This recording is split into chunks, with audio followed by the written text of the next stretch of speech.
বন্ধুগণ, কেমন আছো তোমরা সবাই? নতুন আরও একটা ব্লগ নিয়ে ফিরে এলাম। আশা করছি তোমরা সকলে খুব ভালো আছো আর সুস্থ আছো। তো আজকে আমি তোমাদের সকলের সাথে দারুণ একটা রেসিপি শেয়ার করব। আর আজকে যে রেসিপিটা তোমাদের সাথে শেয়ার করব, এই রেসিপিটা কিন্তু আমাদের সকলের খুবই পছন্দ। আমরা সবাই এটা খেতে খুব পছন্দ করি। তো আজ আমি বানাচ্ছি চিকেন মোমো, আর সেই রেসিপি তোমাদের সাথে শেয়ার করব। তো ভিডিওতে তো তোমরা দেখতেই পাচ্ছ প্রসেস চলছে। এবার আমি তোমাদের বলতে শুরু করি যে কী কী দিচ্ছি আর কীভাবে কী করছি। তো চলো রেসিপি শুরু করা যাক। তো প্রথমে আমি যে চিকেনটা নিয়েছিলাম সেটা হচ্ছে বোনলেস, মানে হাড়বিহীন মাংসটা নিয়েছিলাম। সেই মাংসটা টুকরো হাড় যা ছিল সেটা আমি ছাড়িয়ে নিয়েছি। ছাড়িয়ে আমি মিক্সির বাটিতে একটুখানি ঘুরিয়ে নিয়েছি। এরপর তাতে আমি দিয়ে দিলাম কাঁচা লঙ্কার কুচি, আদা কুচি অল্প পরিমাণে, রসুন কুচি, পেঁয়াজ কুচি আমার আন্দাজ মতো আমি দিয়েছি।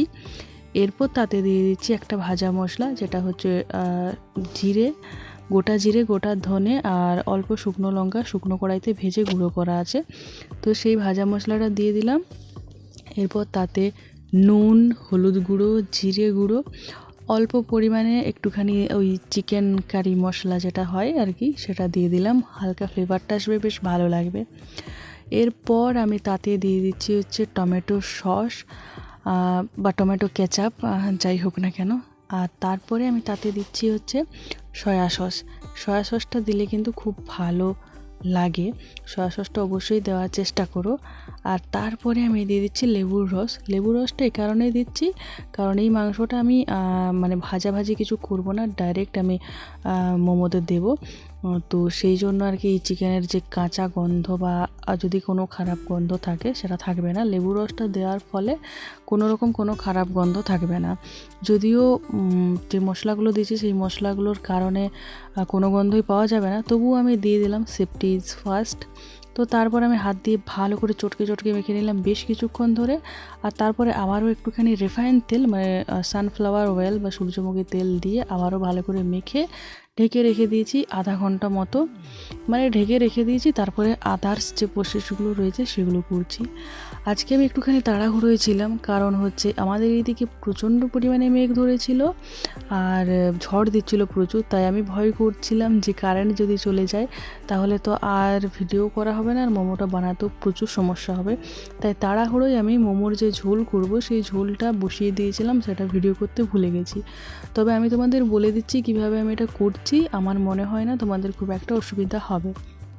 প্রথমে তো কড়াইতে অবশ্যই তেল গরম করেছি, তাতে আমি গোটা রসুন, বেশ কয়েকটা, অনেকগুলোই গোটা রসুন আমি ছেড়ে দিয়েছিলাম। সেগুলো হালকা একটু নেড়ে চেড়ে পেঁয়াজ দিয়ে দিয়েছি। একটা পেঁয়াজকে আমি 8 টুকরো করেছি, ঠিক আছে। পেঁয়াজগুলো দিয়েছি, তারপরে আদা কুচি দিয়ে দিয়েছিলাম। এবার আদা পেঁয়াজ রসুনটাকে বেশ ভালো করে কড়াইতে নেড়েছি, তবে খুব বেশিক্ষণ নয়, ওই পেঁয়াজ আদা রসুনের কাঁচা গন্ধটা যাওয়া পর্যন্ত। এরপর এতে হচ্ছে শুকনো লঙ্কা, কাঁচা লঙ্কা, টমেটো দিয়ে নেড়ে চেড়ে, হলুদ একটুখানি, নুন একটুখানি দিয়ে নেড়ে চেড়ে আর ওটাকে ভালো করে ভেজে নেব। ভালো করে ভেজে নেব বলতে কি, যতক্ষণ না পর্যন্ত টমেটোটা সেদ্ধ হয়ে গলে যাচ্ছে, ব্যাস ততক্ষণ পর্যন্তই ওটাকে ঢাকা দিয়ে আমি ভেজে নেব। আর এই দিকে দেখো, আমার কিন্তু মোমো মেকার বা স্টিমার কিছু নেই, আমার কাছে আছে ইডলি মেকার, তাও আবার এরকম একটা মেকার। তো এটা দিয়ে করেই কিন্তু আমি ইডলি বা মোমো সব কিছু বানিয়ে থাকি। তবে ইডলি মেকার দিয়ে মোমো কীভাবে বানাই সেটাও আজকে তোমাদের সাথে শেয়ার করব।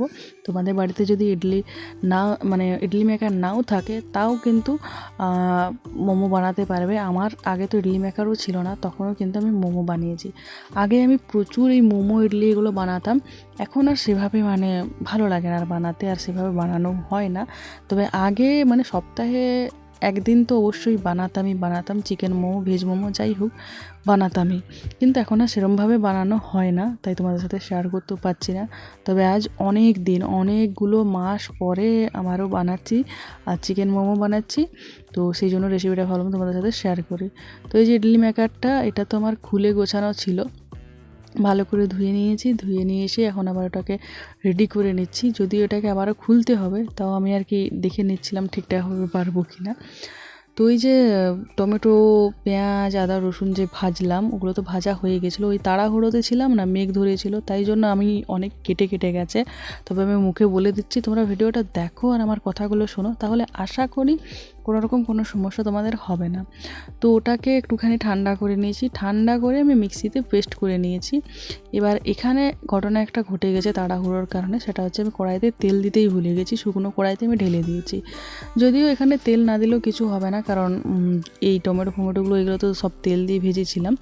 কিন্তু এইখানে কি করতে হতো, একটুখানি কড়াইতে তেল গরম করে তাতে ওই বাদাম, নারকেল কোড়া আর হচ্ছে তোমার একটুখানি পোস্ত বাটা যদি দেওয়া হতো, মানে নারকেল, বাদাম আর পোস্ত বাটা যদি দেওয়া হতো, তাহলে কিন্তু এর টেস্ট আরও বেড়ে যেত।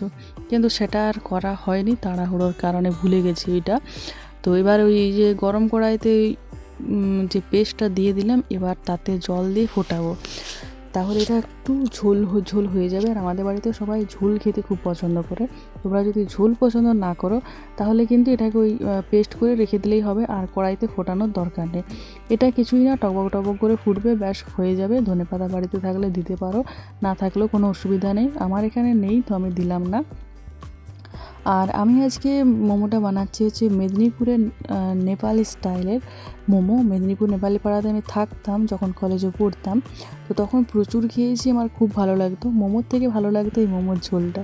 তো আমি তো জানি না তারা কিভাবে মোমোর ঝোলটা বানায়, তবে আমি আন্দাজ মতো বানাচ্ছি, আর অনেকটাই ওই রকমই খেতে হয়। হ্যাঁ, তো অবশ্যই কিন্তু তোমরা ট্রাই করো, আশা করি তোমাদের ভালো লাগবে। এইদিকে মোমোগুলো বানিয়ে নিচ্ছিলাম, তবে অনেক দিন বানানো হয়নি বলে আমি না ভুলেও যাচ্ছিলাম, আর ঠিকঠাকভাবে বানাতেও পারছিলাম না। তবে সব থেকে যেটা সহজ পদ্ধতি আমি সেটাই বানিয়ে নিচ্ছিলাম, এতে করে তাড়াতাড়ি করে হচ্ছিল, আর কোনো ঝামেলা নেই। এবার ওই যে ইডলি মেকারে করে কি করে মোমো আমি স্টিম করি সেটা তোমাদের সাথে শেয়ার করি। দেখো, আমার বাড়িতে একটা 5 লিটারের প্রেশার কুকার আছে, আর এই প্রেশার কুকারটা অনেক দিন আগের। তো যে কারণে বলা সেটা হচ্ছে এই যে ইডলির যে স্ট্যান্ডটা দেখছো, এই স্ট্যান্ডটা আমার এই প্রেশার কুকারে খুব সুন্দর সেট হয়ে যায়।